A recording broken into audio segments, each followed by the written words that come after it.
ono ye Wolokoso. Wolokoso mu weekend taxi. Wolokoso mu weekend taxi. Wolokoso mu weekend taxi.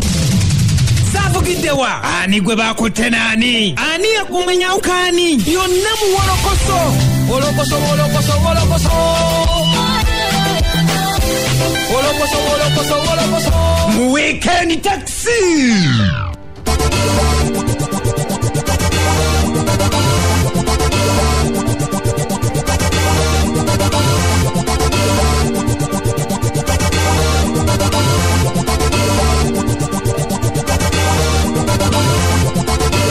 Mtane kuchenda musamba kasiri sasa tufemo mafarari simbe mpolagoma enunje debe kubuza ko enajo sinzira okula mpozingate otumbude ne gamba ntoli wakabinyo wala kubera mpozingate ojiwuliriza ngoje 10 ko zile dakika mukageza kada kusawa esa daza kumacha Wolokoso mu weekend akisabera mpozi ayingirawo nze Sula Senyonga Mr Mosquito Haji Titibya omubwati atenga mpozi esawe no yenyini atubatu kutusako lulirwe nyini lutumazo kubera mpozinga tusengejera dala ne tubera mpozinga tumununa nyini mutufu ne tugamba ndi wow kati yesawa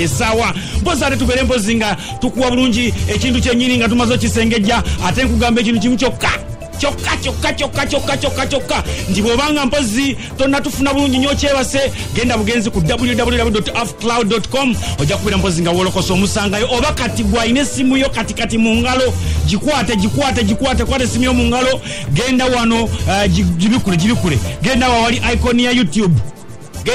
ya YouTube jikoneko bwe malo okugulawo genda wali search teka mu ekigambo nti Bokat TV BOCAT oba Kakalam Times bomala searchinga genda wali pesa liyeli mufe liwo ko subscribe obere mpozinga to subscribinga oja kubera mpozinga te otufuna bunyo esawe no ngamba bugambi nti Wolokoso namba Wolokoso Haji Titi bya lutuwe abawala mubereko sexe muko nawe Haji Titi bya lutuwe baja tindoza ebaina kubulola banange Assalamu alaikum Haji wafe omubwat. Wa alaikum salam wa rahmatullahi wa barakatuh bahajati bange mugamba mteba nange. Haji Titi nawe. Chichi. Haji nawe lutowe. Tutandikire wa wenyini oba. Wenyini aonawe Haji Titi bya. Naye musoke mwanirizeho narebo Tata Kayunga Bale ayingiddewo Kakalamu mani rutuwe ngagala bakyala mwanirizeho narebo Kakalamu Tusanyi sokulaba anko Kakalamu echa Tata Bale mukyongereko Tata Kayunga Tusanyi sokulaba anko Kakalamu nange mbasanze mungira ku kasere ela dezadi bamani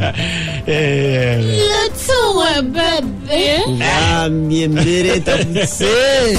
kali kubutsa kera jese kwatango tubude mpologoma enuje yedembe kuchera musamba kasiri sasa tu femme mwefe beri yesime mpologoma enuje yedembe manafafia kuchera mubira kasiri se mune banafafia ku www.psb.ug kwadiriza konyonate of course Wolokoso amachago nako nakulwa mukaga utukero kwatera twiri bokwatera tumara yensonga zino kubange byaddala mpitirivu okuzama lolwezo nga tugera kwatera tuzitambula ku speed ekika kyagwe so kwatera tuzimala yakubuza kana kwaniza ko side eno Kakalamu de answer wo mulembe guno era ndowooza awatali budde bwa kumala bungi kumache kumaliri nga nempewe kyakuta basebo ne banyabo waliwo gwe biwuba wanene olwo biwuba kale ndowooza kati katukere nno yaliga go babituma otukero kyamo bana wale tuine sanyu kitwegatiddwako omuntu oboli awo gotunuliranga Yesu oba gitunulira gireka lwayo tuli mu byabufuzi bitutwalaganya sebo seruganda talina kyanyega tafa ku byabufuzi talina saidi jagwako tomanya gwa watayima nyima za yabufuzi simanyi kumanya nkwadiza ko nyesebu masose kumparabula ati masata jesinga yasazeewo era tumanyi nti onali wano wabula gwe gwa kyafukusa omuntu omunene yakyalemeddoko kusalawo nti wano wetudda efuzi bitwalaganya bwe nze Katonda omukulembeze gwampanga yamumpadde gwenjagala oba gwe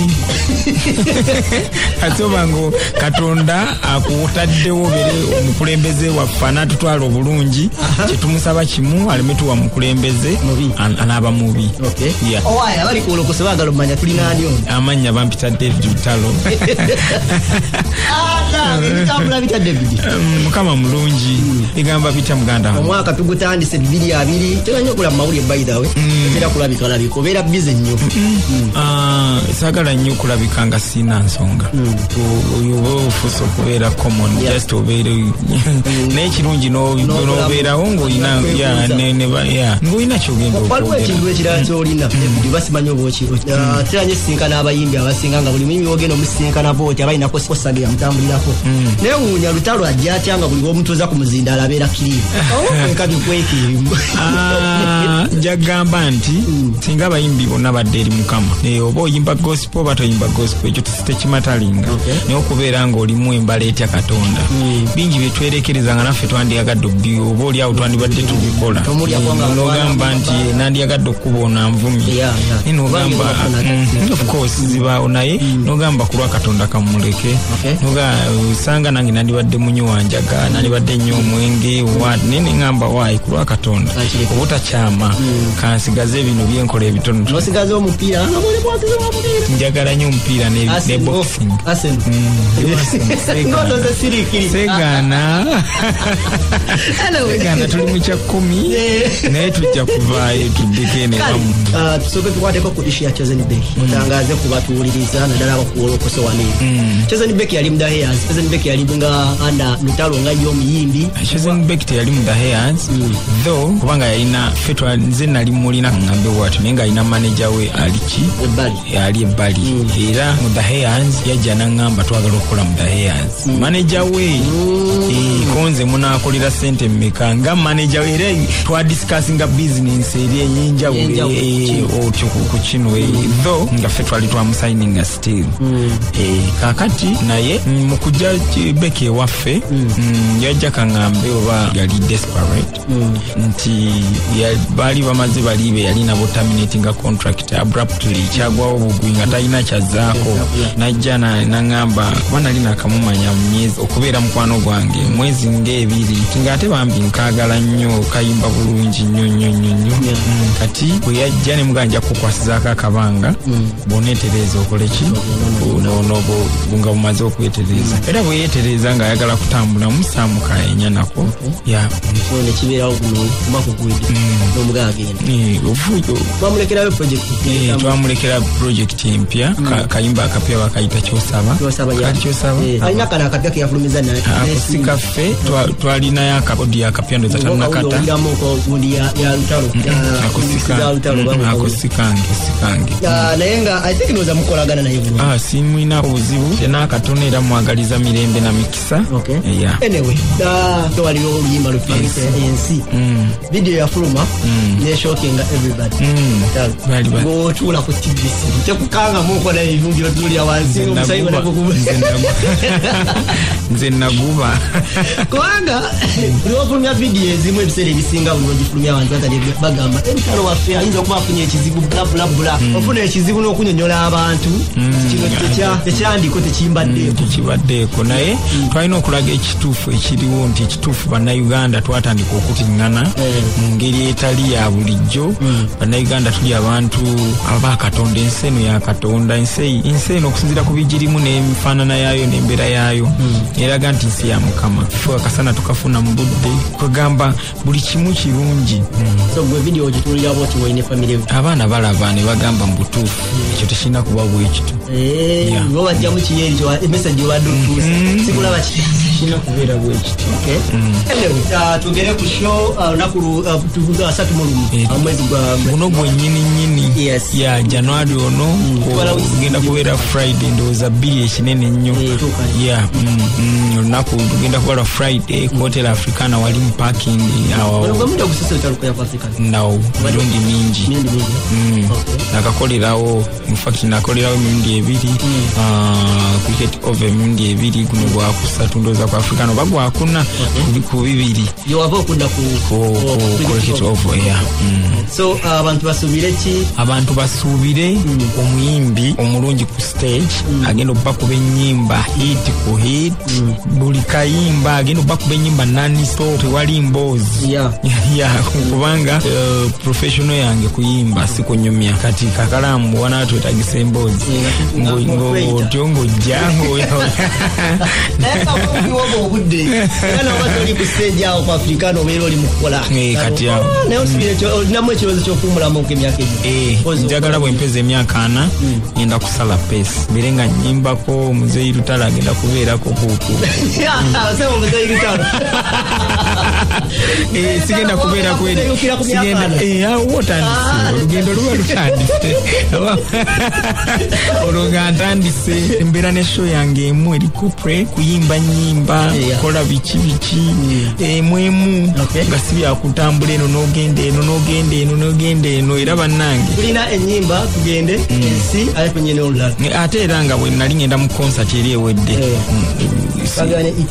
natandikira itizote na kubanywera yeyandemesa n'okuta ennyimba nga ndaba oluyimba lw'amaanyi naye kati omwaka guno ate sigenda kubeera kuba lw'amaanyi wasi lw'amaanyi lwe lumanyi nga nzibawa sizaffe nogedde ku lisiti ya Bebe Cool simanyi lisiti ya Bebe Cool wagirabako sifunanga budde naye mpulira mbu yakola lisiti manyi ndi musajja mugezi simanyi gye yakola kyemmanyi nti teri muyimbi naye oba gwe ng'otandise okuyimba enkya tosobola kunteeka mu lisiti yo kizibu nnyo oli abaasibye omutima abantu baku appreciating ati oli muyimbi mulungi abantu naye bayimbi banno tebasobola kunjaga ti bafanzi bange balayika bolusi bakolamu kyekubira ne baleetera bampa ettooka eddene kati ne baleetera abaana ewaka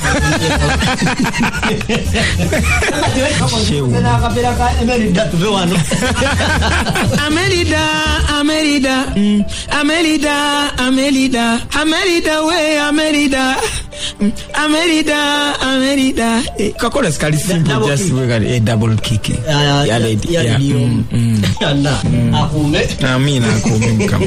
Amelida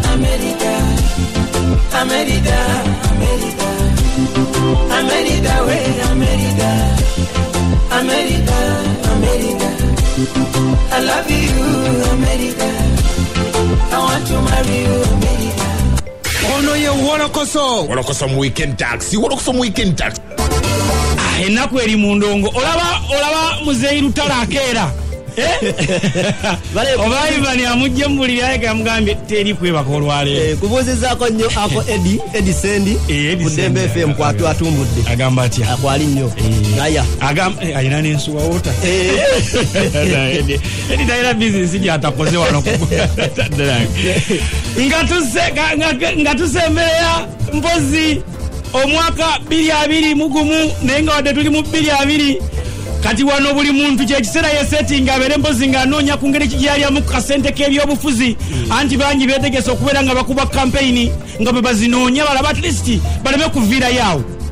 wano nno upcoming bangi nnyo badde batutuukirira nga batugamba abaaye mutulagirireko ewali ekinyusi we wava akasente naye nga naffe basaatu tetumanyi wa gye kava tubadde tukyalawo tukyemulugunya tukyewunaganya akasente kanaavaawa mwami Tone Sempijja gy'aviiriyo n'agamba nti nze mmanyiwe kali akasente we kanaaviirayo mmanyiwe kali naye ng'abayimbi abato balina kukola kino na kino bw'atyo Sempijja n'akulaga nti ye ataddewo embeera abayimbi bano banaafunira akasente bwena atamanyi Sempijja ye musajja yawoma omutwe mpozi ate mu basajja abategesi b'ebivulu abaali bategese Bobi Wine ebivulu ne biyimirizibwa era ye yabakulemberamu bagende mpozi bafune okuliyirirwa okuva President Museveni wabula bami ne bamuyita mwaka 8 n'atafuna wadde ku 5 ne tutamanya ayina bisiraani oba ku luno ekyaluno bo upcoming tebamulinnye etteke ekikulu kiri bwe kiti tugamba nti talenti ziweretse kitone bwe bugagga omuntu agenda kufuna atya mu kitone kye essaawa eno bwe twogerera bano abayimbi abato tebalina busobozi bugenda buli ku likodinga nnyimba mu studio za $5 million, $3 million, $10 million balina obusente bwabwe butono naye ekikakatako eri abalumirwa bannabitono okubayamba ne bateekayo studio ennungi ne babateerayo ezikwata vidiyo ne basobole okutuukana n'omulembe basobole okuyimba ennyimba ezigenda n'omulembe n'olwekyo ku luno obwanga mbutunuuliza ba upcoming talent boost abaana abato bano tugenda okutumula ebitone byabwe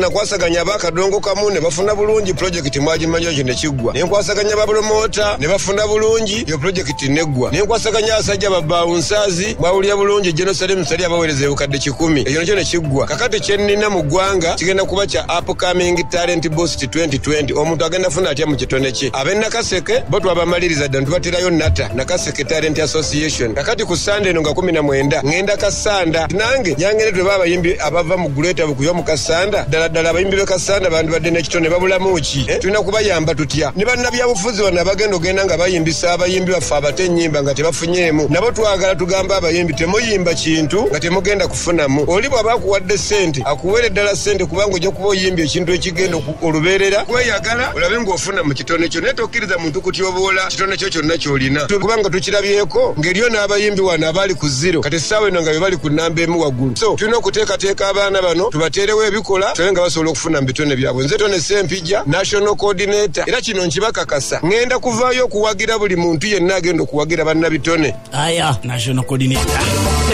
bulijjo akyeyita kale ndowooza ne wano katukwatewo omuyimbi Ronald Mayinja munywanyi ono nga wiiki ewedde twamukutuusaako nga Mayinja nalabika okuba nga omwaka guno 2020 guyinza okuba tegwamutandikira bubi oluvannyuma lw'okutandika oba lw'okutongeza ekibiina ekyamanyibwako nga Peace for All kino nno bangi ne balowooza nti Mayinja yakitandise okuba ate nga kirwalisa ekimanyiddwa ekibiina ekyaliwo ekimanyiddwa nga People Power oba ekisinde ekimanyiddwa nga People Power era Mayinja ennaku gy'alabidde mu wiiki eno tagirabanga wabula wiiki egenza okwetoolola nga bakira munywanyi ono Mayinja ayongedde okukola ebirumya abamuteeka era sebo Mayinja wekugambira atayongedde okukola ebiteeka abamuteeka sebo yafunye diguri mu social science e Makerere University mu matikira agakagwa wano era sebo nayongera okutegeeza nayongera n'okulumira ddala abamuteeka nti kati musajja akumidde era nekyakuguseemu nayongera kikunyigamu wano so kwatera kikutegera kikudugudde All for peace.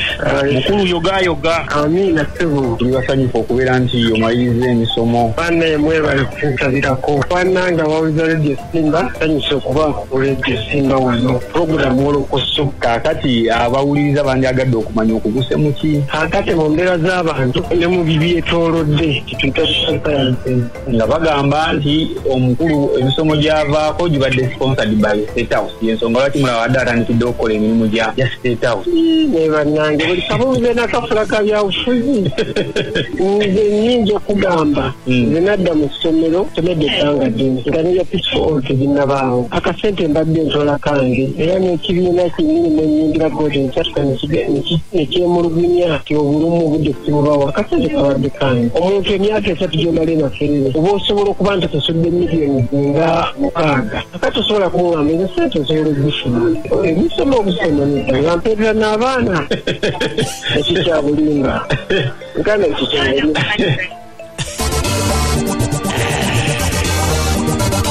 bangi bamaliriza emisomo Makerere nga tebalina naki kyakukola ne bamanyina wakutandikira ne bayenjera ku street n'obubaasa bwabwe mu nkwawa nga bagenda banoonya emirimu wabula Ronald Mayinja agamba ekyo tagenda kukikola lwa nsonga ebyokola yabirina era amagezi gafunye Makerere agenda gagatta mpozi mu bizinensi ze zisobole okubeera nga zitambula bulungi nnyo weewaawo mpozi ne projekiti ye eya Peace for All for Peace kiti onoonye emirimu ng'akabaataako mu nkwawa sigenda kumenya emirimu wabula ngenda kutereeza gyange gyenyina ngenda kwongera amagezi gefunye Makerere ngazze mu Luganda ngaganda wange nongere njenjiya ate era bw'olaba Peace for All for Peace osanga nga Makerere abaana bangi buli omu n'eggwanga lye buli omu n'eddiini ye buli omu n'endowooza ye naye nga tabasobola akaanya ku nsonga emu. Okay. Ronald Mayinja alina olusozi gambalagala okukakasa bannayuganda nti ddala munywanyi olosi wa NRM era ng'okusinziira katambi akabadde kasaasanyizibwa ku mutimbagano gwa social media gwonna nga kalaga nga Mayinja wekiba kigaali yakigwamu dda era ng'okukivaamu alina kusooka kufa mu kkuto okusinziira ku Mayinja alina olusozi olw'okutunyonnyola akatambi kale akadde katasaasanyizibwa kusaasira ng'awaana aba Peace for All ne Museveni paka lasti ate katya okukwatagana ne munywanyi ono Mayinja kati ye n'okuwumbawumba n'akikunyonnyola okitegeere.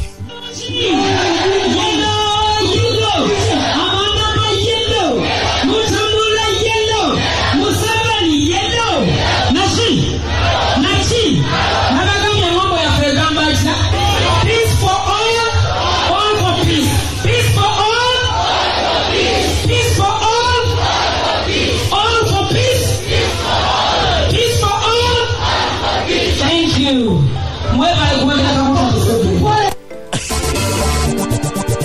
Zinadde okunywa naye era nga bw'omanyi nti omusajja omweganya abeera mweganyi ne bamukwatira mu kikolwa ky'obwenzi agamba tabadde nze Lubaale yansindise ne wano ne Mayinja yeeyongedde okwegana n'agamba okwegana okwo koni yamanyi bwe babumba emimwa nga bagamba si yenze ne Mayinja agamba nti abantu abo ekintu balipidde kiripire naye bajje mu ofisi yange mbawo omulamwa kwe balina okutambulira bandiyonona ekintu kyange etuuseewa tutandise okulaba ate abantu abajerindikako tulaba olusiga n'abalala batandise okubeera nga bo ate balinga bavuga nti ekintu balinga abakiwamba era ebifaananyi bitambula nga balinga bakyadvocatinga nti kintu kya NRM kaakati anti abantu abamu okuyiya si kwa buli omu oba okutandika naye nga Peace for All ya buli omu teyawula mu bibiina byabufuzi teyawula mu mawanga teyawula mu ddiini naye baba nabanga bagitambuza ku mulamu ogwayo kweri nga batagijja ku mulamwa kubanga ega Peace for All also peace with equal opportunities ffenna ku lw'emirembe egyekyenkani nga ate bo tebakitwala kifuula kya kibiina awo tebajja kuba bambasadazi babi kubanga bwe tubali tulonki nga twagamba nti buli omu abeere ambasada w'emirembe Anko Mayinja muna byabufuzi ajudde era ng'ojja kutegeera nnyo kino nga mukulu ono Mayinja buli kibuuzo ne ansa yakyo ekituufu kiri nti teri muntu alaba kintu kye nga yakitandika n'omutima gw'omugumu nga kigenda kityo naye nabeeraga naye teyeefiirayo nagalaale nga naye aleka bwatyo bakira ne kigenda bwe kityo nga owulira Mayinja wano wayogera abalata Mayinja nti abantu oli bw'avaayo naye frontinga mu kintu ebibiina bimanyi owamba ekintu kati abantu bano bajja ne bagamba nti Peace for all for peace nga bo b'enyalemu balabira ddala nti kintu kino kyandibadde ddala kituufu nga kyenyalemu awo wavaawo obuzibu awo nagapalimbika bwenti bajje bawo omulamu omupensi balina okutambula tagala kufunyanyira ebibiina byabufuzi bawagira naye njagala mbabuulire kyekyo kitegeeza kubeera nabawulirako nga bagamba ffenna tuli people power ate kakati bagamba ffenna tuli Peace for all which is okay kubanga ebyo byombi tebyawula mu bantu tebyawula ddiini naye njagala bakimaketinge nga tubakiriza ku mulamwa gwakyo lwakuba nti kya buli omu Wolokoso mu weekend taxi. Wolokoso mu weekend taxi. Wolokoso mu weekend taxi. Chenda musamba kasisi sasa tuvema Mafo Radio Simbe Mpologoma enunye edembe tukyagenda ddala maaso ate ne tukugamba mpozi onako olwaleero tosuwa mpozi ate mwana mulenzi abeera mwana mulenzi abeera taata mulenzi ono mpozi Celeste Kasule Junior nga ye taata wa Mzee Kapalaga mpozi mu concert ye eya Stress Free onako olwaleero mpozi wali eri ku Sekawa Motel opposite Total wale Kibuye mpozi kwentebero dio kuyingira omutwalo gumugoka VIP emitwalo ebiri ate meza mpozi emitwalo 10 mugende mpozi ate muwagire ne tugamba ngenda kuzo mwezi 3 mulumu agenda kubeera mpozi January omwezi guno gwenyini Hotel Africana tugende concert David Lu agenda kubeera mpozi nga akyalya yagulawo omwaka agenda kugulawo Africana twale 2 kwetano tugende mpozi tujuze okay ne tugamba mpozi ate Radio Simba ngeriwo mpozi ne Nile Benson Institute bagenda kubeera mpozi nga tugaba bursaries full bursaries eriabo mpozi amaze okutuula P7 senior 4 oba senior 6 mu intake ya January 22 nga ate mpozi agenda kutandika nga lumu febu mu masomo gano wamanga journalism nursery teaching fashion and design ne automotive mechanics ate mpozi okumanya ebisingabo kuba ku noti 7 mukaaga noti 7 mukaaga nkaaga mu 8 kinana mu 2 nkaaga mu 1 oba noti 7 9 mu 8 3 mu mukaaga 4 mu mukaaga ebibuuzo batulabya UBTable ne tugamba mpozi ekintu kiri kimu kyokka beerawo mpozi ng'ogende obeere ng'okuba essimu eyo oligisalinga bulungi njagala okubuuza ku kansala Dani wali ali Nansana municipality kansala tubi Dani ogamba otya mumulabiranga ddala Dani mukiza dage Anko Kaliba Paulo Eruwero naye kubuzizaako nnyo Musawo Debi ogamba otya mpozi Mengo Hospital mpozi ate Alex Kitonsa ku DT Solar nawe nkwagala nnyo nembuuza ku Mayor tubi mpozi ate Swata Albert wali Kawempe South neone tugamba nti era chusa Gavin chikiri komando gambo ti ali aliche amali ali kati afuse Mayor to be okay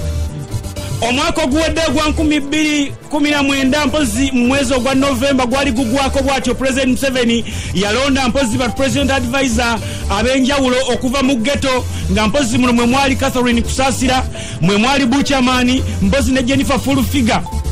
Era wano ng'omukulu eyali akuliddemu ennyo mpozi eyakuba saluti ezakabi omukulu Buchaman yatukangamu n'atugamba twalwanawa asatu mubanga abeye mu kifuba balwanawa emuli abevuga etya abeeyita ab'amagye nga si b'amagye bakugibwako mayinja abakuba emmundu z'abalala nga tebalina muli ayo bwekuba eyange evuga batatatata kitigumu sibe engugumu eyo lisan tebannonze bulonzi nti emirimu ngiguddemu bugwi mbadde mbiyimiriddemu kati mbituddemu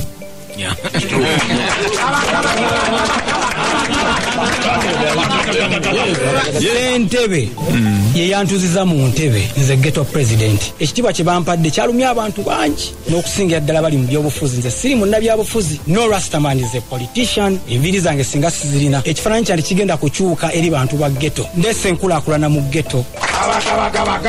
kyekiseera ba ghetto youth beeyogerere kyekiseera omuntu wa wansi yeeyogerere ngugambye banywanyi bano buli ewava akusaidiza ekatwe eyo akuli Catherine Kusasira ne mukulu oyo amanyiddwa nga Buchaman bakira buli yavanga nnyo tukakasa kiri kiyagudde mutekirabanga oba ebya Buchaman tobitegedde bulungi ng'ako kanze bubi nnyo kakati waliwo ate presidential advisor yavenaga nti buli ogufo gwavudde mutagulabanga era nga gwekutegeezaako mukyala Catherine Kusasira byaliwo omwaka guwedde kyawaggulu nnyo babaagala oba tebaagala balina okumpandiikira nengenda nemba meeting nga bo kubanga kyawaggulu sirina muntu gwe nasongamu neŋŋamba nti nno omuntu bwati gundi negundi emmenya erinnya ly'omuntu wabula nagamba kulembeze akoyo okukola n'ebikonwa abali mu department zebabawa okukola buli mulimu gwe bamuwa nga takoze kyamutumibwa kola byebikonwa birala njogera wabula okuva ku muntu wa wansi alina ekibiina kye kyalimu yenna wabula nze ng'omulimu gwange gwenkola Kusasira gwakusikayo bawubisibwa bawaba kubanyonyola kituufu ekiriwo mubavuddeyo nyinza okugamba nti nsaba tukole fenna kubanga nsaze okukolerera kulwana ntalo nganze oba naze tukolere ekirina okolebwa mu ggwanga Uganda etambudde etya abantu batambudde batya kyekibulamu mukulembeze kyabatereeza byebimu ku byanondesezza owulirira bino ng'abakungu ababadde boogera bakangazza era bakola batya bwe benyegenya bwe babuukabuuka omukyala akwasaganya ebyensimbi mu State House omukyala Luce Nakyobe avuddeyo mpozi n'akanguza eddoboozi n'agamba abantu abo yenga ye President Museveni wadde yabalonda tabawanga appointment letter era emirimu gye bakola gya bwannakyewa si bakozi kuba ye tannabamanya kiri awo balinza oba basobola onnoonya akalulu nga bamobilizer naye kenyini saaliyo naye nabiwulira nga byogerwa era kutuuka kusabayo nkyalindiridde pulezidenti okumpandiikira nti afudde Kusasira ne Buchaman presidential advisor awo nange ndyoke nkola ogwange mpeereza amannya gaabwe mu public service commission basobole okuba appointinga nga ba presidential advisor aya kino oyinza obutakikkiriza munywanyi abula okusinziira ku financial control ono gwe tukutegeezako omukyala Lucy Nakyobe agamba nti bano bakira bulijjo bambi bakola bukubirire tukakasa nti be bakulu abo era bitibwefe bagwamu bya waggulu nnyo abula bambi banywanyi bano bulijjo bambi bali mu kukola nga bafiririra ggwanga kale nga balwanirira ffe abataalwana naye nga tebalina yadde akasente n'akamu ke bafuna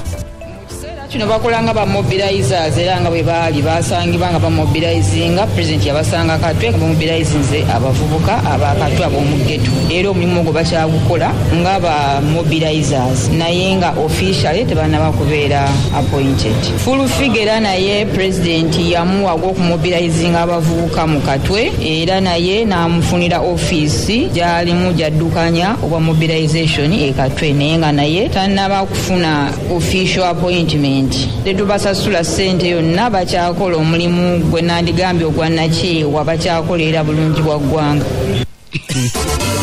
yampuna webatagifuna kati kale ndowooza newano katukwatewo yagamba mugende wa pulezidenti ekimotoka kyosanga mu lujja kyoba okulula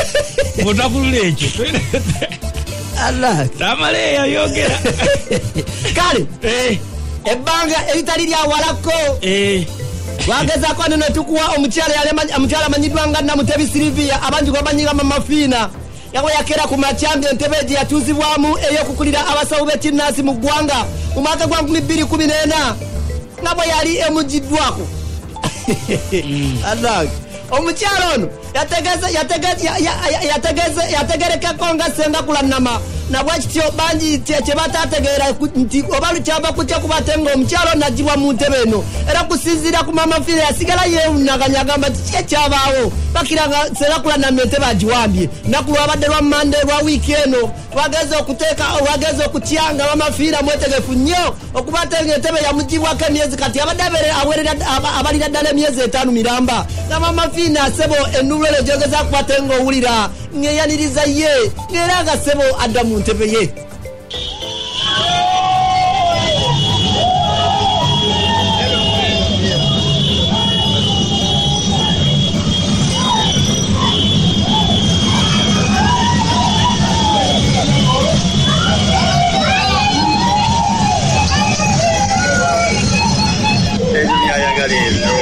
ne mama Fiina nkikakasa mama ofiisi eno nebadde yaweebwa Kulanama naye ofiisi eyo Kulanama twagimugobyemu kuba talinamu wadde olwataanu talinamu wadde furniture n'emu talinako wadde ekikumi kye era mama nkukakasa okuva leero eno ofiisi yo paka Mukama lwali tujumula nsaba mama kumpeera omukisa.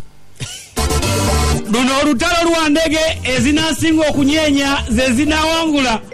Ssenga Kulanama gwe bali mu kujjulula mu ofiisi abeere mpozi nga bamusindiikiriza ng'oluti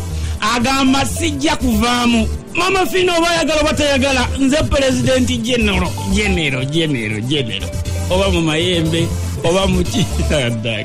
Fiina ayagala tayagala nze president General we kuba nze ndi president wa bibiina siri wa president wa bakibiina nga ye Uganda n'eddagala n'obuwangwa bwaffe ate nga n'ekibiina ekyo kyayita ekiki si kikye kya mwami wange yakirigisitalinga bwe baafuna obutakkaanya n'akimulekera baamukansira ate enkeera ne bamusanga ngazze mu busiraamu n'obusiraamu bwe yeesibamu nga nabwo si musiraamu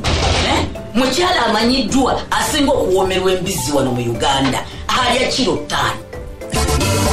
okusinziira ku Mamafiina agamba nti by the way abaddenga atera okuyitala ku ofiisi eno naye nga buli wayitawo Ssenga Kulanama amanya era namukubira essimu namugamba obadde onolawo okyawo era no Mamafiina by the way yasabidde ne gavumenti etunulire n'obukumi buneno Ssenga Kulanama bwalina kubanga by the way bumazeko emirembe emirembe nno by the way esaliri pazo wano olunaku lumu mwababaddenga wano mubadde mulabawo basirikale nga bebakuumawo mukyalo omu n'akuba essimu n'ambuuza nti obadde okola ki ku ofiisi yange mubutuufu nga simayina weeri tibakulabye ng'osimba we ne mugamba nze nti ne mugamba tikiribaawo kubanga ate obudde obulogaggo bwe mankuloze nkulogera eddakiika 45 naye byonna mbadde mulaba ebyobuvuyo ebyokulwanagana ebyaki ebyokuyomba nze mbadde mbitwala bayiza we nga mmanyi nti ekiseera kigenda kutuuka mpunziko omulundi ki baawula omulenzi ku musajja okusoomozebwa kungi nnyo kwe tufinye nammwe mukkiriza nti tulina okusoomozebwa mwabalwadde abajja baffe mwegendereze ne gavumenti etegezeeko okutunuulira abasirikale baayo nti ddala omusirikale ono mutuufu omusirikale wange wuno pulezidenti yeyabamba n'atowa oda Mamafiina yeetaala VIP si bano buno bubunduuki gubunduuki obwo kati n'olwekyo twetaaga abasirikale abali organize omuntu bw'omuwa abasirikale lambika nti wabamuwa bamanyiko okusinga abantu okubeera ku bunkeekego babbi abaati ogendayo olw'okubanga oli alina baki buno bubunduuki gubunduuki obwo nga tukyali ku bubunduuki obubayiza we tubadde tulowooza nti abantu bano oba oliawo lubaala akuuma nnyo naye nabo bennyini batya okufa amasasi Ssenga Kulanama olwategedde nti yalina bubunduuki Mamafiina abuzala ye yalina VIP wano we yaddukidde n'awaabwe omusango ng'agamba mbu Mamafiina ayagala kumutta ebuuza lubaale tasobola kugula ssasa eryo era n'atugamba nti omusango gwamuguddwako gwa butemu era n'atugamba mu bbanga eritali lyawala tugenda kulaba Mamafiina ng'atambulira mpozi mu kibaasi kya pulizoni nga kimukulubya paka wa n'olutalo lwa jjembe Mafiina namuwaabidde era essaawa yonna mumulinde mu basi ya prison. Omusango gwa butemu babadde bantemudde ekiro kya Sande ku ssaawa 4 ez'ekiro babadde bagenda tukuba amasasi emulungu n'omwami wange. Kesi gyeri ku poliisi ate nga zza neewerera naŋŋamba ye tayogera bingi wabula akola bikolwa. Omukyalo oyo atya nnyo omuntu amuli waggulu naye nga nabwakola atya ajja kunfukamira nze President John. Ate mwegomba alina kati Mama Fiina nsinzaaki. Mama Fiina ali supposed kubanga akola wange gwawusigala nga bwe yasookerawo. Nze ndi mukazi eyeekolera, nze ndi mukazi mulimise, ndi mukazi musuubuzi. Mama Fiina akola mulimu. Mama Fiina agamba nti abantu banene abaali bamudduseeko omwali Kapompo ne Nalongo we bavuddeyo eyo just myezi gyabadde ng'etaano bwe giti ne balyoka bamutendera kulandamanga bwali omufere oli Sadida era yererula obweruluzi ne be bamugambyeko byaferafera ne beera nayagala okukwate nga bitugamba wano. Bagenze naye babambi nabo bayimira buyimirizi ku leediyo ne bawulira tiwaliyo ssente. Omanyi byanjawulo okunyumya nti nnina n'okulabika nti olina ebintu byanjawulo okutegeera essente ogikwatako n'okweyisa agirina nayo byaki ne bagenda. Mwami Kapompo nkolaganye naye emyaka 2 n'akajja obutakolagana naye emyezi 5 nga kulandamamubbi.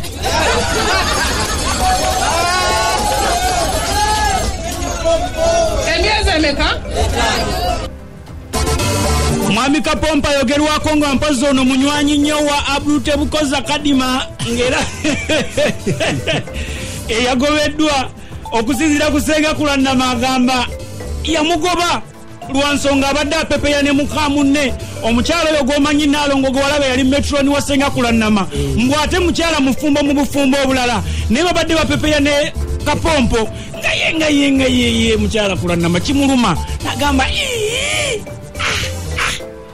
nina omwogezi wange owobumu omukulu Kapompo oba Badi Serunjoji nga nina n'abakyala w'ekibiina kyange Nalongo balikanda kwasira mukyala Kapompo wabula alina mwami we gwabeera naye waka gyafumba Saalongo naye Saalongo aye takimanyangako olunaku n'olumu nti Nalongo amulimba n'omulimba nti asuze wange naye ng'asuze wa Kapompo ekyengera ebyo byonna nze nabifinding out ng'omuntu nempulira nga kinyigiriza. Ndi mukulembeze omukyala Nalongo agamba abantu nti asula wange wabula ng'ate asula wa Kapompo ekyo ne kibankyaya mbitegeera amaze okubeera metroni wange.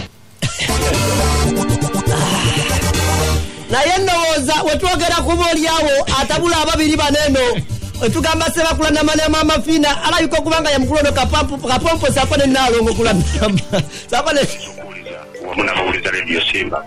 amanya n'eddoboozi yenze Badru Kapompo ky'abalungamya abasobe ekinansi mu ggwanga. Nze nandirowoozezza ebya Ssenga Kulandama kubanga ebigendererwa byali bali ku nzikiriza yaabwe era batambuza nzikiriza yaabwe nebbaawe fe omukulembeze w'abasobe ekinansi era amanye ebizibu by'abasobe ekinansi eyateekebwateekebwa ye Mama Fiina era woofiisi eyabadde ey'omukyalo gakwasiddwa butereevu omukulembeze w'abasawo nga ye Mama Fiina. Okusinziira mpozi Kapompo okusinziira ku Ssenga Kulandama yagamba nti abantu bano laavu yaabwe si yankiso si yakwogerera laavu eri era ebadde ekyama nga kimuluma nnyo naye asazeewo akyase. Ekyo si kyankiso baagala na mwami na mukyala ate yagamba bw'oli mukwano gw'ejjasi yabadde mukwano gw'okubalenga bakubiragamba nti ye bamutute mukoti kuba yagambye bulungi ayagala bundi kati nze mukama waabwe ate nemba nga simanyi ekyo kuba Nalongo abagamba bbaawe nti asula wange naye ng'asula wa Kapompo ogamba nze ndabikamu obugugu eddalu. Okusinziira ku Kapompo ku kyokwesa MPC ne Nalongo Kapompo ono agamba nti Ssenga Kulandama alabika okuba alinako ekikyamu era yensonga lwaki awalokompoka kino nakino kyakutegeezezzaako ekya Nalongo naye nga ye bali mu mukwano naye nayongera okukwate nga akitanyako wano. era kubanga twogera ku bigambo ebyokutabuka twawuliridde nti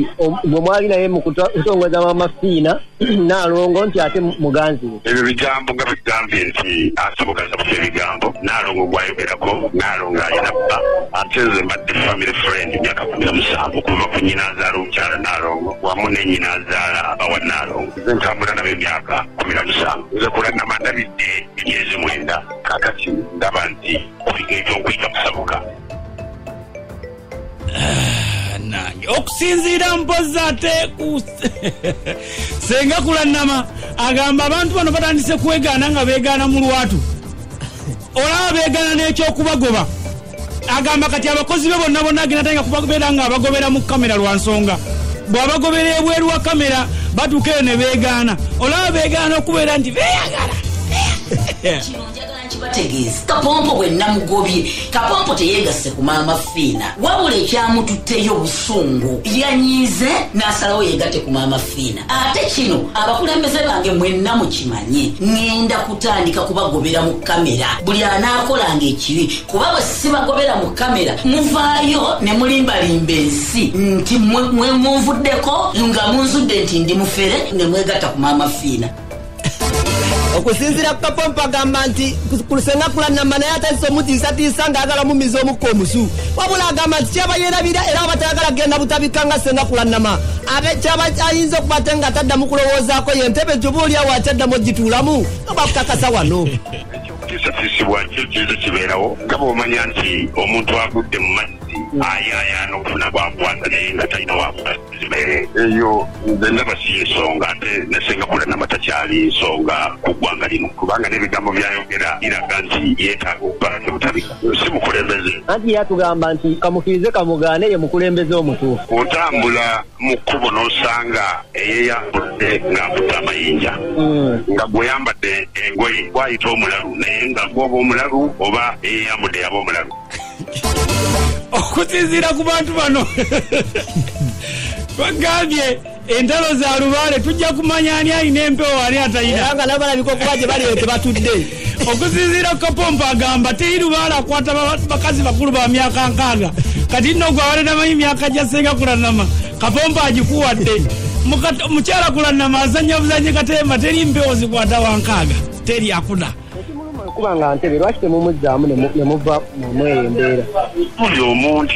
beeri ajje yeetuume kyatali nti ayambadde olubugo olwafuusa omusamize walula byasamira ku myaka 6 nti lubaale amukutte ng'ekika ekitali mu bantu balala ekyo tekiriiyo balimu kizanya katemba balina eggwanga ly'abantu balafufu bantu bategeevu wabula nze kyenandisabye batambuze enzikiriza yaabwe ng'e bagirina naye nga tekitegeeza nti buli anaava eri aneeyita omukulembeze kuba kyenjagala eggwanga litegeere Mamafiina yalondebwa biliyena agenda okulondebwa yali amaze okutambula n'omugenzi Salongo Beeregulu emyaka 5 nga buli ku lusegere amapunti yateekebwateekebwa Kulannama agamba nti abantu butajjukira naye Kapompo wandijjukiddeko ekintu kye yakutaasako nga Mamafiina naye alabika okubanga Mamafiina olunaku lwe yali agala okubiza omukka omusu ng'ategedde nti omaze omulayiza ku bwa pulezidenti n'akukulya ssebo ne kwali akawundo kati otandise omuvaamu otandise okwogera ebitakwatagana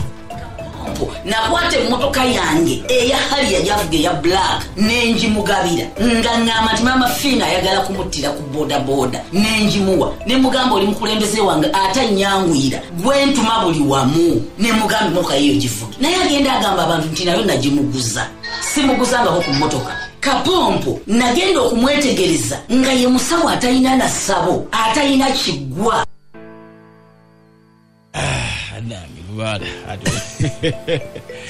nga bwe bagamba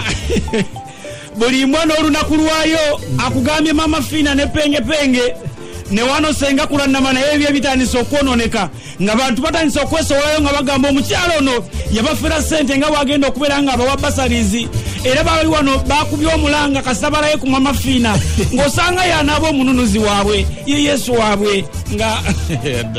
muntu wavunanyizibwa mu ggwanga nyambye abantu mu ggwanga nyamba abanaku nyamba abakadde mpeerera abaana basale esudde abazungu nembaleka mu uganda kati abaana bagenda kuba basomera ku fulu basale ebigendererwa byabaddeko omukyala kulanama nze ntambula naye twaliko mu lukuŋŋaane wankulukuku nga lugaba basale nga ne foomu weziri ezigaba basale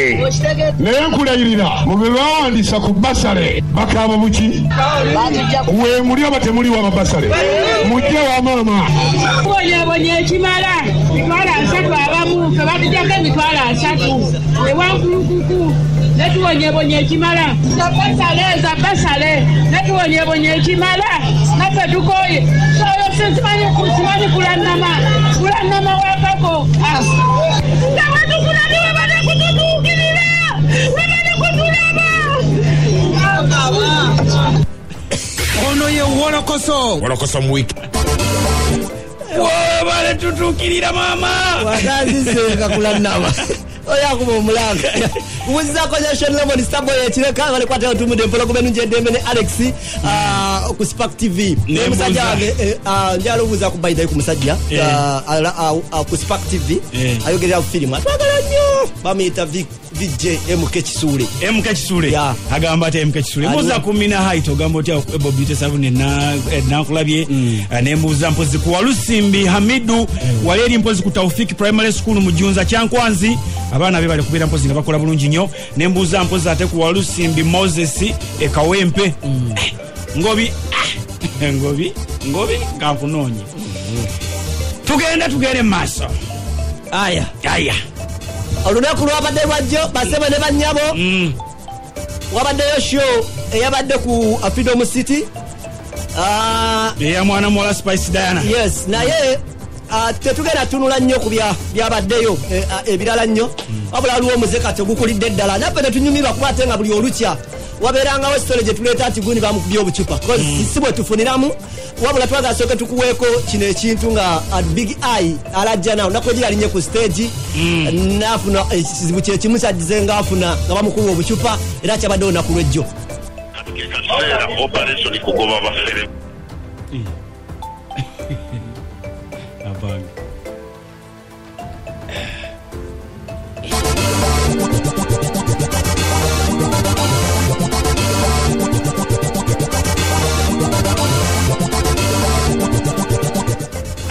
Big Eye Big Eye nakulwejjo yazzeemu n'afuna ekizibu kyekimu ekyobucupa ati ageza kukwata wano nga tutereeza embeera naye n'ava n'alajjanira ku stage ng'agamba ekintu kimu n'agamba muba mwagala munzitire wano bannayuganda bategeere nti nfiridde wano naw wano twagala kidiscussingako ngaffe bannawolokoso nti ebiseera ebisinga tetwagala kukwate nga buli wetujja nga ntubagamba nti bannaye ono bamukubya obucupa ne tusanyuka endulu yabadde mu bawagizi nga Big Eye akuba obucupa tetusala kukwate nga tuva wano netukiwagira ku kyabaddewo tuba tulina kivumirira kubanga kati kigera kidevelopinga abasebo ne bannyabo abakubwa abantu banene obucupa Big Eye olwavudde yatuukidde mu ddwaliro ebizibu nga byeyongedde ngenza omukubira essimu olwaleero nga ndowooza n'okutegira tategiire nga byaliko tanaba kuddamu kukwate nga ategeera kikigenda mu maaso so Big Eye tugeza kukwate tumusabira ngeza kukwate nga njagala okwogera naye ntegeere kiki ekituufu ekyamubaddeko naki kyageza kukwate nga awulira ku ssaawa eno naye nga ekikulu mu byonna nti yayisiddwa bubi era yagezezaako okukwate nga ayita mu mbeera oba oliawo gye twetaaga okukwate nga tuvumirira buli ageza kukwate nga agenda mu bivulu kino kivudde essula mu byokulowooza nti nombo babyesabira babonga bo bano abayimbi bino bye twali tukuba last week nga tugamba nti abayimbi basetinga abantu okuba ate nga babakuba obucupa wabula kati kino kirabika okuba nga kifuuse serious kiyiseewo nnyo ku kyetumanyi so tugeza kukwata tukivulumira nekise kuvumirira konna konna nno nja kudda ku kya Bebe Cool yagamba nti show olabanga akashoti kakuyisaawo keesonyiwe tokagendako ekyokubiri mulekerawo okuprovokinga abantu kati kino nja kyogera nti wabaddewo naliko talkshow gye naliko ne bagamba mbu aba people power bebakuba abantu biki oli n'agamba naye abantu abo besetingira abantu abo bakuba obucupa jolo senyonyi nagamba beba besetingira basobola okugenda wa president bafune kasente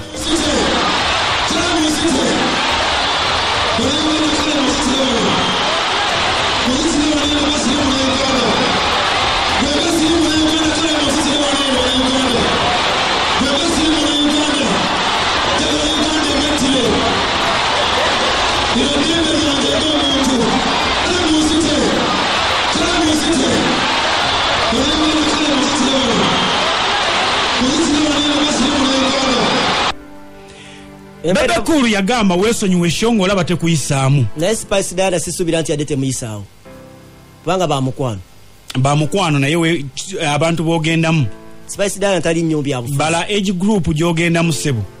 Age group gy'ogendamu. N'omutegesi yategese Spice Diana naye tali nnyo mu byabufuzi. Abalaba bo bali mu byabufuzi. Kati awe wali obuzibu. Abalaba bali mu byabufuzi. Soke mugende mwebuze ku Bebe Kulu kuba alina shows ze bamuyita n'agaana ogendayo n'agamba sijayimbayo. Tukiriza Sula nti yategese Spice Diana yabadde mupya. Muba promoter betumanyi si yona ababulijjo adde bajapini naye baba akakubira wali eri ku show ya Spark ate n'ogenda n'olumba